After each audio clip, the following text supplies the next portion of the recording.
तो मध्य प्रदेश में पटवारी के लिए 2736 पद के लिए आवेदन स्वीकार किए जाएंगे। जी हाँ, पटवारी की भर्ती निकली है, 2736 पद जिसमें होंगे।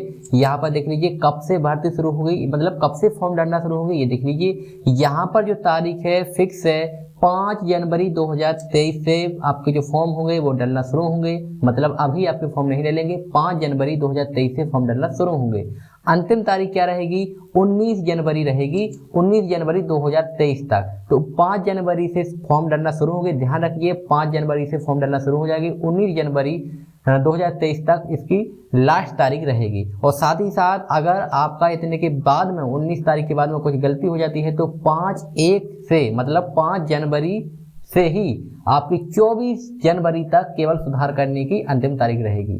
तो यहाँ पर देखिए पेपर कब से शुरू होंगे, मतलब इनके पेपर कब होंगे, तो यह 15 मार्च से आपके पेपर होना शुरू हो जाएंगे। फीस कितनी लगेगी ये देख लीजिए। यहाँ पर फीस का जो स्ट्रक्चर है वो दिया गया है, जनरल वालों के लिए दिया गया है 500 रुपया, और जो ऑनलाइन का चार्ज होगा वो पोर्टल चार्ज वो अलग से नीचे दिया हुआ है। साथ ही साथ जो अनुसूचित जाति से, अनुसूचित जनजाति और पिछड़ा वर्ग से हैं और इसके अलावा जो भी है तो उनके लिए 250 रुपया इसका यहाँ पे फीस लगेगा। तो यहाँ पर महिलाओं के हिसाब का अलग से कुछ नहीं दिया गया है कि महिलाओं के लिए ये या अलग से कुछ, तो सबके लिए ये जो ऊपर दिया गया है जनरल वालों के लिए 500 लगेगा सीधी बात, और 250 रुपये लगेगा पिछड़ा जाति वालों के लिए, अनुसूचित जाति के लिए और अनुसूचित जनजाति के लिए। ठीक है, ये हो गया।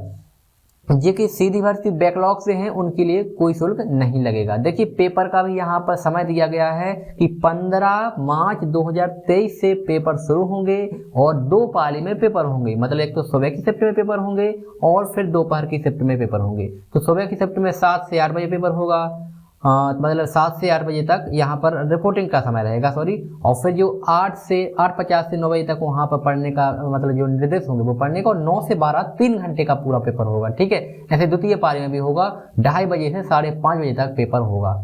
तो ये देख लीजिए, इस तरह से हमने आपको ये जानकारी बता दी। इसके अलावा एक और चीज क्या आएगा ये देख लीजिए, जो उन्होंने दिया है क्या आएगा, ध्यान से रखिए। यहाँ पर सामान्य विज्ञान दिया है, मतलब सामान्य विज्ञान आएगा, और सामान्य हिंदी आएगा, सामान्य अंग्रेजी और सामान्य गणित 100 नंबर की आएगी। और दूसरे हिस्से में है कि सामान्य कंप्यूटर ज्ञान पूछा जाएगा आपसे, और सामान्य तार्किक योग्यता और सामान्य प्रबंधन 100 अंक का आएगा, मतलब 200 अंक का पेपर होगा आपके लिए, तो ये पूछा जाएगा। तीसरी बात आपको ये बताना था कि जो यहाँ पर देखिए आपके जिला वाइज यहाँ पर पद निकाले गए हैं। तो कहाँ से, देखिए ये हमने जो डिस्क्रिप्शन बॉक्स में लिंक डाल दिया, सीधा आप वहाँ से जो ऑफिशियल वेबसाइट से आप ये PDF डाउनलोड कर लेंगे, उसमें आप देखते रहना। देखिए जिला वाइज अगर आप नीचे आएंगे तो हर एक जिला के लिए अलग अलग उन्होंने ये दिया गया। जैसे कि यहाँ पर श्योपुर के लिए 17 पद दिया हुआ है, मुरैना के लिए 7 पद दिए हुए हैं, शिवपुरी के लिए 29 पद दिए हुए हैं। ये सारी जानकारी देख लीजिए। पटवारी के मतलब गुना के लिए 33 पद, इस तरह से आपको ये सारे देख लेने हैं। 52 जिले हैं, सभी में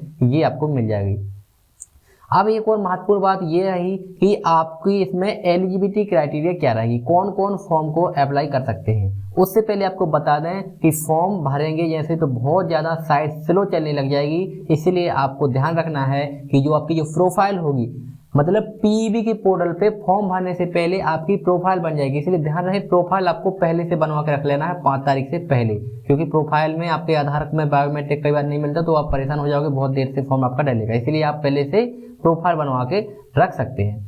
तो यहाँ पर ये बताना चाह रहे थे कि आपका जो यहाँ पर योग्यता क्या होगी। तो देखिए पटवारी पद के लिए योग्यता ये है सीधी सी कि आपके पास ग्रेजुएशन तो होना चाहिए। ग्रेजुएशन मतलब आपके पास का जो आपका जो ग्रेजुएशन है, स्नातक है, वो डिग्री आपके पास होना चाहिए। साथ ही साथ आपको हिंदी टाइपिंग मतलब CPCT भी होना चाहिए। मतलब ऐसा है कि इनका ये है कि CPCT आपको आती हो, और अगर मान के चलते नहीं आती और सिलेक्शन हो गया तो 3 वर्ष के भीतर आपको किसी भी हालत में ये CPCT का प्रमाण पत्र आपको जमा करना पड़ेगा, नहीं तो आपकी जो नियुक्ति होगी वो निरस्त हो सकती है। देखिए जो हम आपको बता रहे थे कि आपको क्या क्या योग्यता रखनी चाहिए, तो पटवारी के लिए देखिए यहाँ पर लिखा है किसी मान्यता प्राप्त विश्वविद्यालय से स्नातक उपाधि हो आपके पास, मतलब ग्रेजुएट हो, और साथ ही साथ पटवारी चयन परीक्षा हेतु CPCT score card Hindi typing एवं कंप्यूटर दक्षता सहित उत्तीर्ण होना अनिवार्य है। मतलब कंप्यूटर दक्षता और CPCT टाइपिंग ये आपके पास होना अनिवार्य है। और अगर नहीं है तो बताया है उन्होंने, तथापि CPCT परीक्षा उत्तीर्ण न होने पर चयनित अभ्यर्थियों को मतलब 3 वर्ष के भीतर ये उत्तीर्ण होना होगा, नहीं तो इनकी जो नियुक्ति है वो निरस्त कर दी जाएगी। ये कहने का मतलब सीधा सीधा ये है। ठीक है, यहाँ पर जो वेतन है 5,200 से 20,200 का यहाँ पर वेतन दिखाया गया है। और यहाँ पर एक बात और बताना चाहते हैं उम्र सीमा को लेके, तो ये देखिए सामान्य तरीके से जो सामान्यता जो उम्र है 18 से 40, मतलब सीधी भर्ती के लिए 18 से 40 है, पर 5 वर्ष की उनके लिए आदेश से छूट दी गई है, मतलब 18 से 45 है। जैसे अनुसूचित जाति, अनुसूचित जनजाति, अन्य पिछड़ा वर्ग, शासकीय निगम मंडल से संबंधित जो नगर सैनिक हैं, निःशक्त जन हैं, महिलाएं हैं, अनारक्षित और आरक्षित आदि के लिए 5 वर्ष अलग से दिया गया है। तो इस प्रकार की ये जानकारी और तो इस तरह से आपको ये जानकारी है।